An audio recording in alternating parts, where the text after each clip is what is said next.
Well, it looks like we're going live, as we do Monday through Friday at this time, and we're alive and cooking. I'm here to rant. Some things just really, really eat at your craw. They just make you crazy. And for me, it's the oversensitivity people have, especially when it comes to race, racial nicknames, sex, sexual nicknames, whatever.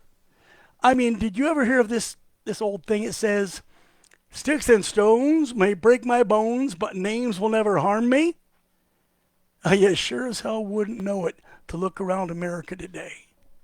That adage has been around probably since recorded time. But today, people have really they've forgotten what it means, if they even remember it at all.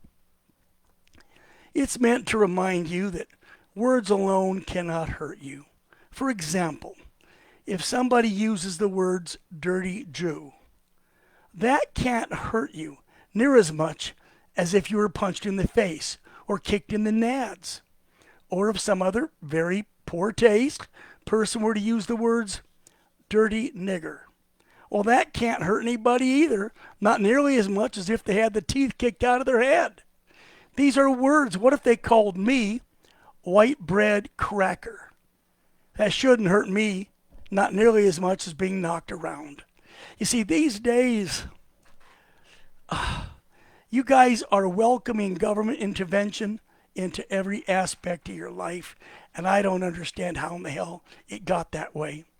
Well, actually, I do. I read a book about it, but that's another matter. Even the way you speak, even the words you use, have been co-opted by the media and government. I mean, good God, insulting any recognized minority can get you into some really deep shit. You can lose your job. You can lose your freedom. Hell, you can even lose your life. Do you understand how serious this is? There was a sports club owner who lost her entire MLB franchise, forced to sell her team, barred from games forever, all because she uttered the N-word off camera about a year or so earlier. Somebody heard it, brought it up. That was Marge Schott. This woman owned the Cincinnati Reds Baseball Club. She grew them. She helped make them great.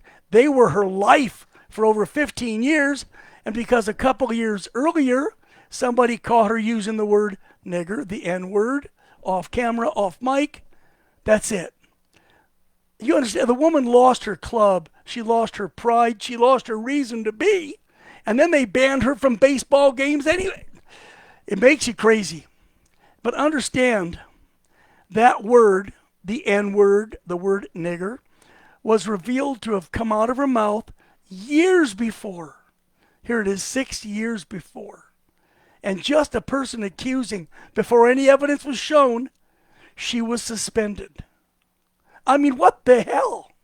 If she had said cracker or white boy or white bread about any other dude, this would never have made the news. It would never have been an issue. So tell me that doesn't suck, because I think it sucks. I think it sucks big time. It's like there's no limit to American punishable non-crimes. There's no limit to how much punishment we can give you for something that is not illegal. Not yet. All manner of sports broadcasters, actors, politicians, they've lost their careers, their property, even their lives for uttering a wrong word on or off camera, on or off mic, or even in a private gathering. What the hell is this? Have we become Hitler Germany?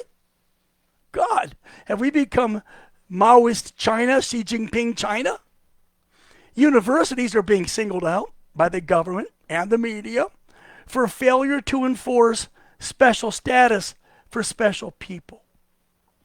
We're talking about less than 2% of the nation's population. That would be people who are Jewish. Okay? However, with their overwhelming influence in government and in media, they've made it to where if you even raise your fist and say something anti-Semitic in a crowd, non-violent, just loud, you can be expelled, or in this case, the college can be denied funds. Of course, there's a magic number. Why do these big, rich private universities need any federal money when they're sitting on tens of billions of dollars? Come on. It's a book called The Darkening, written by Rob Petrie. And it explains just how absolutely insane you guys have become. Americans, under incredible media and government pressure, keep bending over. You kiss the asses of every recognized minority. You understand, all of this is at the expense of a huge majority, which proves the government doesn't really give a rat's ass about you, the people who elect them, the majority who vote for them. They don't care. Screw you.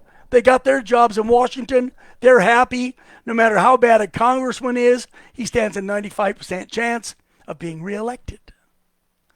Nobody raises an eyebrow at all when a minority calls whiteface white cracker or discriminates against me because of my Caucasian, male, straight, heterosexual heritage. It doesn't really matter, except to the growing majority who are gradually getting sick and tired of this shit. Now, these are only words. People, hello. They're only words. When bigotry results in action, when it is manifest in action, then and only then does it become intolerable. Then and only then should it be called a crime. Call me a cracker. I couldn't give a rat's ass. But don't spit on my shirt. You spit on my shirt, on the other hand, and that'll earn you a response that is not at all socially acceptable. Sticks and stones, people. Sticks and stones.